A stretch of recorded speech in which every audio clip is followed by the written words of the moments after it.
minggu kemarin kita sudah belajar tentang materi peninggalan, khususnya empat pilar ya berpikir kompetisional.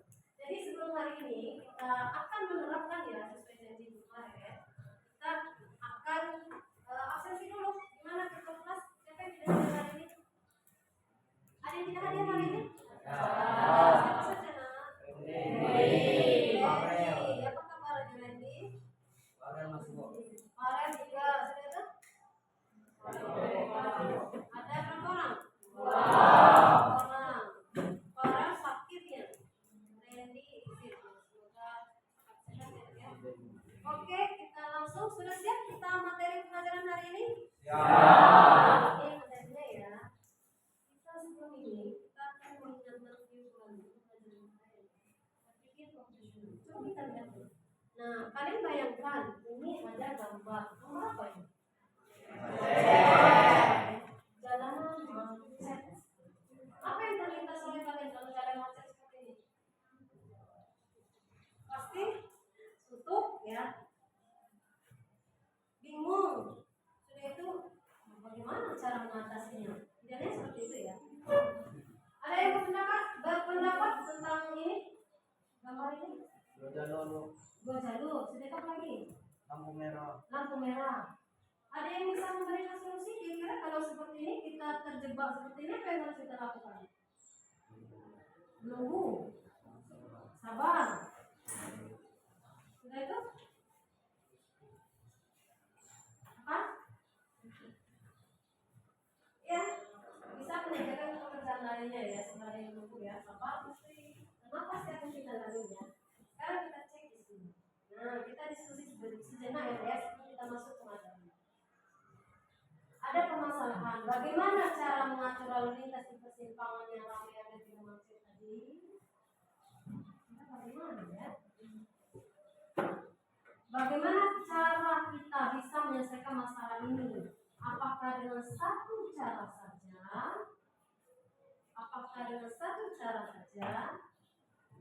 Bagaimana? Ya, tidak? Apakah hanya satu cara saja? Tidak, pasti ada cara yang lain. Makanya kita belajar namanya berpikir kompetisional. Minggu kemarin sudah kita pelajari ya. Ini sudah kita anggap pertemuan keempat masuk di penerapan. Kita cek video ini. Ini kita buka dulu ya. Apa yang kalian tanggapi dari video ini? Ketika robot humanoid membantu pekerjaan rumah. Inovasi teknologi diotong memperkenalkan robot humanoid yang siap membuat cara kita menjalani kehidupan. Salah satunya adalah robot humanoid human ciptaan Web Optics Value Launching aplikasi Intelligence Technology yang mampu menjadi human, melipat pakaian hingga merapikan tempat tidur dengan cepat. Namun para analis mengingatkan sebelum robot ini dipakai pada kehidupan nyata, sertifikasi keamanan dan etika teknologi masih perlu diperhatikan. 对我之前的一电脑来讲，这台光驱全台拥有40个节目部，同时平常我们的使用还非常多。Dengan kemajuan ini, masa depan di mana robot menjadi asisten rumah tangga atau perawat lansia tampak semakin dekat. Menarik tidak? Menarik. Wow, robot humanoid ya. Kalau sudah digalakkan ini sudah tahun 2025 di Tiongkok, Cina. Bagaimana mereka membuat kecerdasan buatan ini menyerupai tugas kita ya. Sudah bisa membantu ini. Mungkin akan nanti di launching kan ya untuk membantu para lansia bukan di jodoh. Jadi tinggal angkat, semuanya mereka bisa mengerjakannya si robot ini. Tapi ini dikendalikan oleh manusia. Kecerdasan buatan ini adalah kita yang mengendalikan. Intinya apa? Banyak solusi yang bisa kita lakukan dari setiap permasalahan. Oke, sudah? Tarik? Gambar tadi? Tarik? Sekarang kita lihat ya, tujuan kita belajar hari ini apa sih? Tujuan kita, harapan kita pertama, kalian bisa menerapkan keempat pilar berpikir kompetisional. Apa saja? Dekomposisi, pengenalan pola, abstraksi, algoritma, cara, Memecahkan masalah kompleks yang belum pernah terjadi. Yang kedua, nanti kalian diharapkan mampu menganalisis masalah dan memilih strategi berpikir komputasional yang paling sesuai untuk menemukan solusi. Yang ketiga, mengkomunikasikan proses berpikir dan solusi masalah secara jelas dan sistematis. Jadi nanti kehidupan kita nanti pastilah kita berhubungan dengan banyak masalah ya. Bagaimana cara kita berpikir komputasional menggunakan empat pilar. Ini tujuan kita. Harapan kita mampu mencapainya. Mampu? Semangat dulu dong. Mampu tidak? Mampu. Ya, kita lanjutkan. Next, kita berpikir komputasional. Apa itu berpikir komputasional? Siapa? Ayo. Angkat tangan. Ya, silakan. Siapa? Ya, silakan Iman. Masalah yang melibatkan cara berpikir seperti seorang firman juga. Ya. Bagaimana? Sepakat? Sepakat. Bagaimana kita berpikir sebagai seperti ilmuwan komputer ya, bukan hanya satu saja solusi, tapi berbagai macam cara. Ada tahap-tahapannya. Jadi ini bukan tentang belajar coding itu sendiri, melainkan tentang mengembangkan pola pikir yang dapat diterapkan dari berbagai masalah di dunia komputer maupun di kehidupan kita sehari-hari. Next, ada berapa berpikir komputasional? Siapa yang mau menyebutkan aja nanti ya? Ibu review sebentar ya, sebelum kita masuk ke studi kasus. Apa saja? Ya, ya silakan. 1. Dekomposisi, 2. Pengenalan pola, 3. Abstraksi, 4. Algoritma. Iya, beri tangan dulu. Ya. Sekarang apa? Masih ingat tidak kalian? Apa sih dekomposisi, pengenalan pola, abstraksi dan algoritma? Kita cek teman-teman. Apa itu dekomposisi? Siapa yang ingat? Ayo, angkat tangan. Ya, silakan. Dekomposisi adalah kemampuan untuk memecah masalah yang kompleks menjadi bagian-bagian yang lebih kecil, lebih sederhana, dan lebih mudah diolah. Iya, jadi dekomposisi ini memecahkan satu masalah besar ya menjadi part atau menjadi bagian-bagian yang lebih sederhana. Jadi kita lihat salah seperti macet tadi ya, kita kan besar nih. Kita pecahkan dulu masalahnya. Apa sih ternyata macet? Oh, ada yang berhenti atau ada lampu merah dan sebagainya. Itu kita analisis dulu. Kira apa saja masalah-masalahnya yang kita lihat. Misalnya apa ini membuat aplikasi komputer sederhana ya, dimana kita mendekomposisi menjadi bagiannya apa? Ada cara ditambah, mengurang, membagi, mengalih, dan seterusnya. Yang kedua, pengenalan pola atau pattern regulation. Siapa yang masih ingat? Ya, silakan. Kemampuan untuk menemukan kesamaan, tren, atau pola dalam data atau masalah. Iya, kita dulu menemukan kesamaan tren. Dikumpulkan ya. Oh, ini masalahnya sama nih, yang ini sama ya. Itu berpikir rasional ya. Jadi ini digabungkan dulu nih, ini digabungkan yang memiliki kesamaan permasalahan. Sehingga kita bisa lebih mudah mendeteksi kira-kira solusinya nanti sama atau gimana. Contohnya apa? Jika kita perlu memvalidasi input penggunaan beberapa tempat dalam pemrograman ya, kita bisa mengenali pola yang sama sehingga dapat membuat satu validasi yang bisa kita gunakan. Sehingga solusinya bisa kita buatkan secara bersama-sama.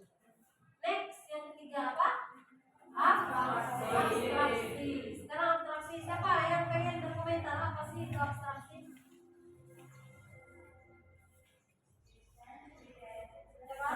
Laki-laki sekali ya, tidak kuat. Yang cewek-ceweknya mana nih?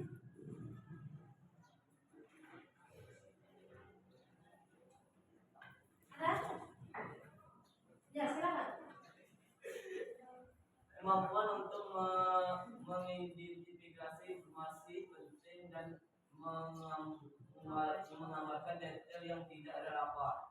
Iya, abstrak itu tidak bisa ya, abstraksi. Kemampuan mengidentifikasi apa? Mengidentifikasi informasi penting dan mengabaikan detail yang tidak relevan. Maksudnya apa? Yang sekiranya perlu tidak usah kita terfokus ya. Abstraksi mengabaikan sesuatu yang tidak penting. Maka kita berfokus pusat masalahnya itu apa? Analisis dulu.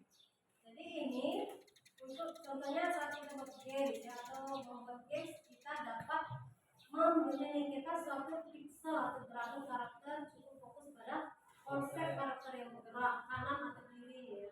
Tidak usah dulu kita fokus ke soundnya ya, ke bentuknya, karena itu akan membantu dalam kita menyelesaikan masalah. Itu abstraksi ya, mengabaikan sesuatu yang belum penting untuk kita selesaikan. Dan kehidupan kita gitu ya. Kalau belajar, pada yang ganggu itu hentikan dulu, karena itu akan mengganggu proses belajar. Apa yang sedang kau posip, abaikan dulu ya, abstraksi dulu, jangan dulu kita dengar. Kecuali dalam saat diskusi. Next, yang keempat apa? Algoritma. Apa itu algoritma?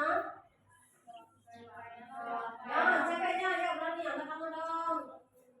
Ya silakan. Rangkaian langkah-langkah yang terstruktur dan merupakan untuk menyelesaikan suatu masalah atau mencapai suatu tujuan. Iya. Tangan dulu dong. Algoritma ini adalah langkah yang terstruktur. Terstruktur maksudnya berurutan ya.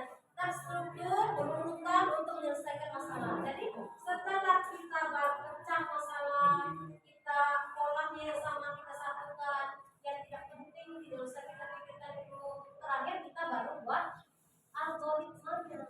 Jadi kita buat langkah-langkah menyelesaikan masalah. Apa saja untuk mencapai tujuan yang kita harapkan. Contohnya membuat algoritma untuk mengurutkan. Sekarang ini kita mereview sudah. Siap menerima tantangan? Siap menerima tantangan? Kita akan ada tantangan ya, karena kita di sini adalah penerapan. Harapannya dari kita mampu menerapkan 4 berpikir konstitusional tadi. Apa tadi? D. Komposisi. Algoritma. Nah, bagaimana cara kita menerapkan dalam studi kasus? Ya. Ini silakan tantangannya kita jelaskan dulu ya cara kerjanya. Kalian nanti duduk di dalam kelompok nanti kan FKBD. Setelah itu kalian diskusikan dengan tema yang sudah kita rancang. Ada 4 tema, nanti kalian ambil tema masing-masing sesuai dengan kelompok kalian. Setelah itu setiap kelompok nanti menggunakan 4 pilar untuk menganalisis tadi. Setelah itu selanjutnya kita akan diskusikan. Ada yang presentasi, ada yang menanya dan ada yang menjawab. Ada yang tanyakan? Proses kita dalam pembelajaran penerapan 4 pilar tadi, pikir konstitusional ada? Silakan kita bagi kelompok sesuai dengan yang minggu kemarin diusulkan ya. Silakan hitungan ke-10.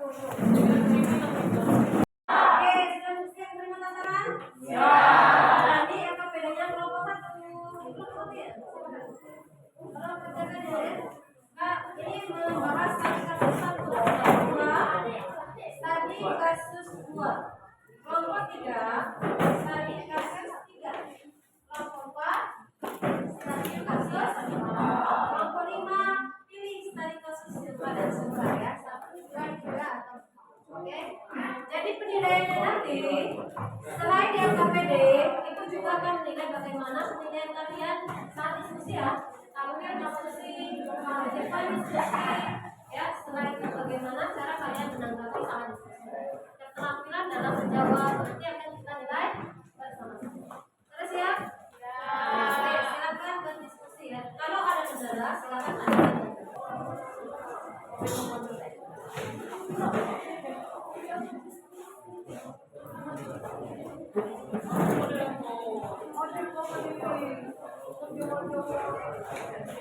Analisislah kasus itu dengan 4 berpikir konstitusional tadi ya. Dekomposisi, penjelasan viola, abstraksi, dan algoritma sesuai dengan studi kasus tangan. Ibu beri waktu cukup 15 menit, 10 menit.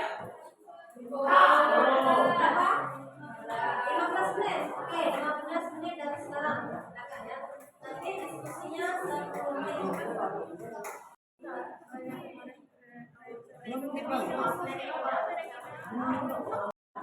Gimana proses pembuatannya, Nak? Ada kendala? Masih aman, Bu. Oke. Ini nama kelompoknya sudah batas mana? Atas nama kelompok sebentar lagi, Bu. Sebentar lagi. Oke, diskusi yang kompak ya. Jika ada permasalahan silakan tanyakan. Next, kalian gimana? Ada kendala tidak? Oh, sudah nomor berapa? Nomor 2. Jika ada kendala silakan tanyakan ya, Nak ya. Kalian gimana? Sudah batas nomor berapa? Nomor 3, Bu. Apa permasalahannya? Merancang resep masakan khas daerah. Oke, siap ya, Nak ya. Merancang. Sekarang waktunya 5 menit lagi.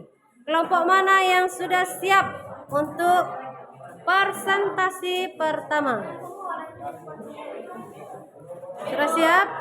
Kelompok? Oke, kelompok 5. Beri apresiasi dulu kelompok 5. Tepuk tangan dong. Silakan kelompok 5.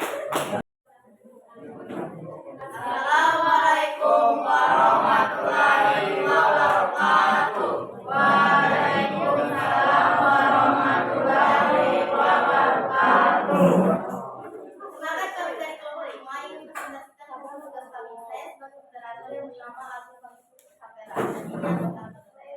Saya sebagai penyanyi Nabila Giovanni. Saya sebagai penyanyi satu Mawar. Saya sebagai penyanyi kedua.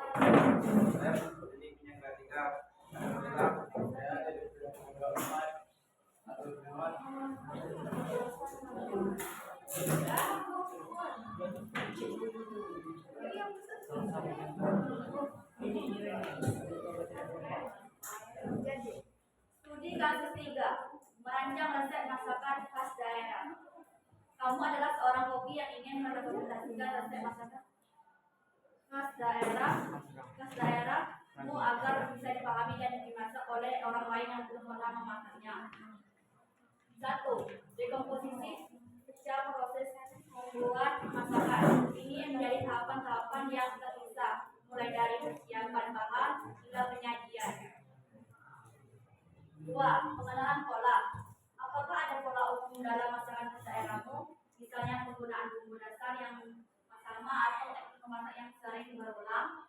Bagaimana kamu bisa menggunakan pola ini untuk membuat resep menjadi dipahami? 3. Informasi. Informasi penting apa yang harus ada dalam resep, misalnya takaran bahan, waktu memasak, detail-detail apa yang bersifat opsional dan dapat diabaikan. 4. Algoritma. Tuliskan algoritma langkah-langkah yang jelas dan berurutan untuk memasak masakan tersebut.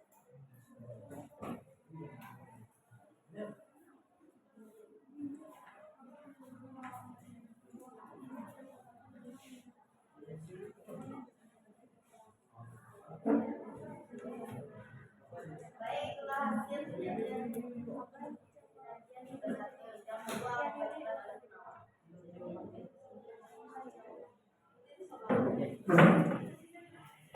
Persiapan bahan. Buat daftar lengkap bahan-bahan yang dibutuhkan. Tentukan takaran yang tepat untuk setiap bahan. Siapkan semua bahan sebelum memulai proses memasak. 3. Proses memasak. Jelaskan langkah-langkah memasak secara detail dan berurutan. Sertakan teknik memasak khusus yang digunakan, misalnya merebus, menggoreng, memanggang. 4. Penyajian. Jelaskan cara menyajikan masakan dengan menarik. Sertakan tips tambahan untuk mempercantik tampilan masakan. Berikan informasi tentang nilai gizi dan sejarah masakan opsional. 2. Pengenalan pola. Pengenalan pola, identifikasi pola umum dalam masakan khas daerah. Pola bumbu dasar. Apakah ada bumbu dasar yang digunakan dalam berbagai masakan daerah tersebut? Misalnya penggunaan bawang merah, bawang putih, cabai, dan rempah-rempah tertentu. Teknik memasak. Apakah teknik memasak yang sering berulang? Misalnya penggunaan serta teknik membakar. Sebelumnya kita beri apresiasi dulu dong untuk menggunakan berpikir kompetisional. Saya tidak ada tentangnya ya. Baca sama-sama gitu. Bagaimana cara mereka memecahkan masalah ya yang kompleks, membuat pola yang sama, mengabstraksi yang tidak penting, dan terakhir membuat langkah-langkah ya, atau algoritma. Silakan yang ingin bertanya, menanggapi atau menambahkan. Bu, kami ini bu, boleh silakan. Ada nilai plus ya. Ada nilai plus ya, yang boleh menanggapi. Sebutkan kelompoknya ada namanya ya.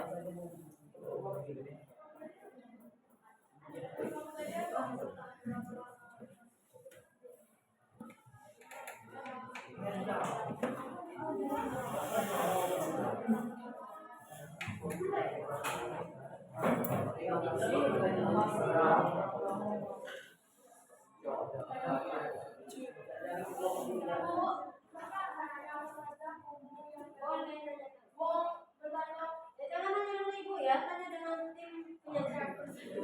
Angkat kelompok dari mana? Satu kelompok cukup satu. Maksimal 3 pertanyaan dalam sesi. Ya aku satu kelompok. Aku udah berani ya satu kelompok. Satu aja dulu. Kena waktu gitu ya. Mana yang waktu?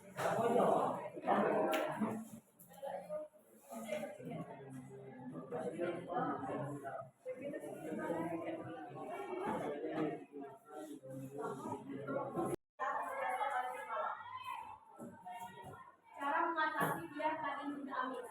Cuci daging hingga bersih lalu tambahkan perasan berlapis. Bagaimana sudah bisa?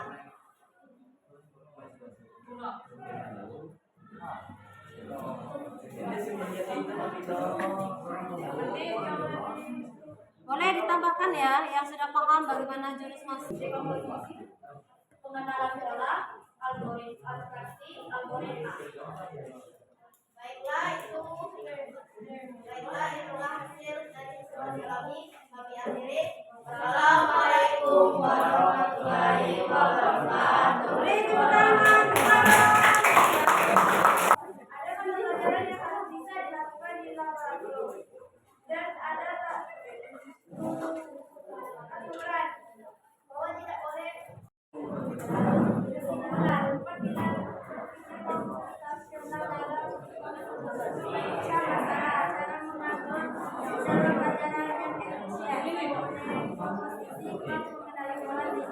apa aja bu?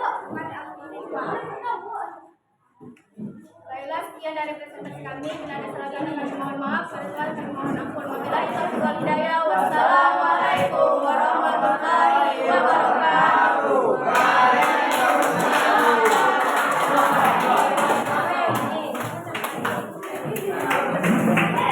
diskusi bersama-sama ya, sudah memecahkan studi kasus yang sudah kalian tangani. Ada yang apa tadi? Di perpustakaan, susun buku ya? Perpustakaan, ada yang membuat jadwal pelajaran efektif, ada yang membuat makanan khas daerah, kalian? Nah, merancang liburan yang menyenangkan ya. Oke, sekarang sebelum kita masuk di tahap akhir, kita ada refleksi ya, mengulang atau mengingat kembali apa yang kita sudah peroleh. Di sini, bagaimana keempat pilar berpikir kompetisional saling membantu memecahkan masalah? Apakah ya? Bisa memecahkan masalah? Berpikir kompetisional ini ya tidak? Ya. Bagaimana caranya? Melalui beberapa apa ya? Siapa yang mau menjelaskan? Ya, silakan nanti. Ayo, ya. Caranya gimana? Ada 4. 1 definisi, 2 pengenalan pola, 3 abstraksi, 4 algoritma atau langkah-langkah. Oke, kita dulu.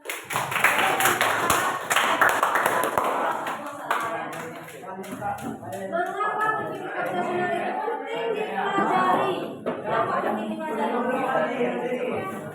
Halo. Kenapa berpikir kompetisional itu penting kita pelajari? Ada? Ya, silakan. emosional adalah pendekatan untuk memecahkan masalah yang melibatkan cara berpikir secara ilmuwan komputer. Jadi penting dari kita tadi. Biar kita bisa memberikan solusi ya dengan cara apa? Memecahkan masalah yang berat jadi bagi-bagian, menggabungkan pola yang sama, yaitu membuang bagian yang tidak perlu dan terakhir membuat solusi. Jadi penting dari kita tadi. Biar kita bisa memberikan solusi ya dengan cara apa?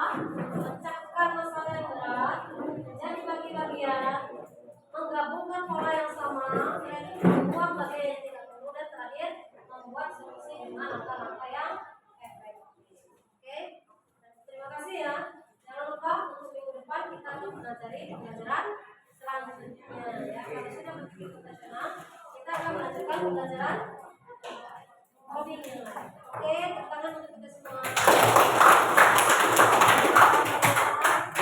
Berharap 4 pilar berpikir komputasional ini bisa kita lakukan dalam kehidupan sehari-hari.